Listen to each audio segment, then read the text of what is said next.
जय श्री कृष्णा दोस्तों, कैसे हैं आप लोग। मैं आशा करता हूँ आप सभी अच्छे होंगे। भगवान श्री कृष्ण की कृपा आप लोगों पर सदा बनी रहे। दोस्तों, आज की वीडियो बड़ी ही धार्मिक और मार्मिक है। आज की वीडियो में हम बताएंगे कि महाभारत विनाशकारी युद्ध जो अब तक धरती पर कभी नहीं हुआ, उस युद्ध में मारे गए सारे योद्धा एक रात के लिए जीवित कैसे हो गए। तो आइए दोस्तों, बिना विलंब किए हम आज की कहानी को शुरू करते हैं। दोस्तों, महाभारत का युद्ध संसार का सबसे भयंकर और धर्म संकट से भरा युद्ध था। इसमें अनगिनत योद्धा मारे गए, जिनमें पांडव और कौरव पक्ष के महायोद्धा भी शामिल थे। युद्ध समाप्त होने के बाद केवल 5 पांडव और भगवान श्री कृष्ण जीवित बचे।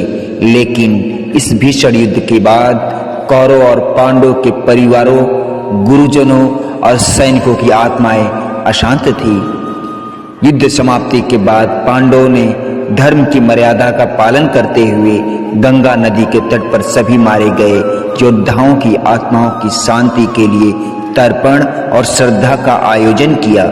यह धर्म ग्रंथों में वर्णित एक महत्वपूर्ण संस्कार है, जिसे मृत आत्माओं की शांति और मोक्ष प्रदान करने के लिए किया जाता है। दोस्तों, पांडव इस बात से दुखी थे कि इस युद्ध के कारण उन्होंने अपने ही परिवार, अपने ही गुरुओं, अपने ही मित्रों और अपने ही सखाओं को खो दिया है। विशेष रूप से इस युधिष्ठिर इस गिल्ट से भर गए थे कि उनकी धर्म, राजनीति और युद्ध की वजह से यह विनाश हुआ।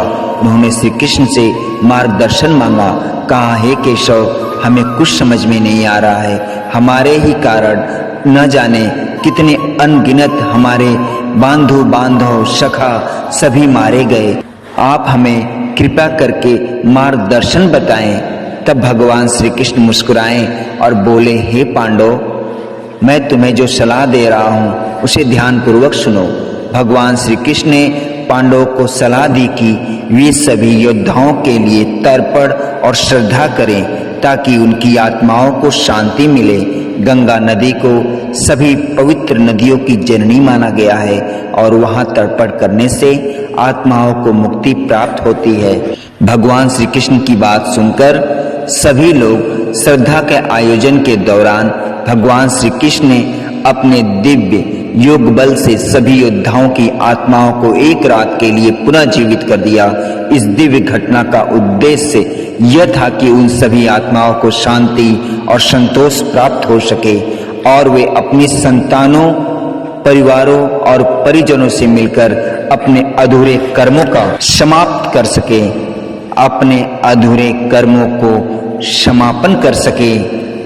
यह भी माना जाता है दोस्तों कि योद्धाओं ने अपने पुनर्जीवन के दौरान अपने परिवार से संवाद किया, बात किया, अपने मन की बात कही और युद्ध में हुई अपनी भूल का प्रायश्चित भी किया और ये भी कहा कि हे भगवान, हे प्रभु श्री कृष्ण, जगत आप में ही है, आप में ही विलीन हो जाता है।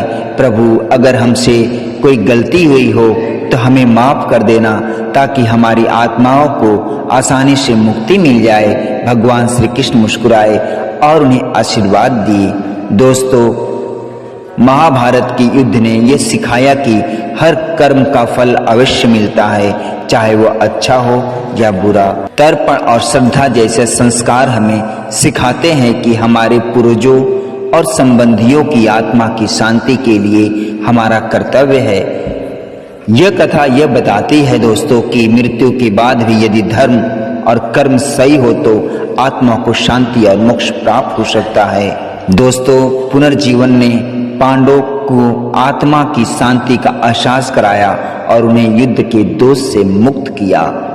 महाभारत की यह कथा हमें सिखाती है दोस्तों कि धर्म, कर्म और मोक्ष का चक्र अनवरत चलता रहता है। भगवान श्री कृष्ण के मार्गदर्शन में पांडवों ने अपने पूर्वजों और योद्धाओं को सम्मान दिया और उनका कर्तव्य निभाया। इस प्रकार यह दिव्य घटना एक रात के लिए हुई, लेकिन इसका आध्यात्मिक महत्व अनंत काल तक हमें प्रेरित करता है। दोस्तों, आज के लिए बस इतना ही। मैं आशा करता हूं दोस्तों कि ये कहानी आप लोगों को अच्छी लगी होगी। अगर ये भगवान श्री कृष्ण से जुड़ी ये कहानी आप लोगों को अच्छी लगी हो तो भगवान श्री कृष्ण के लिए, प्रभु श्री राम के लिए चैनल को लाइक, शेयर, सब्सक्राइब जरूर करिएगा। पूरा वीडियो सुनने के लिए तहे दिल से धन्यवाद दोस्तों।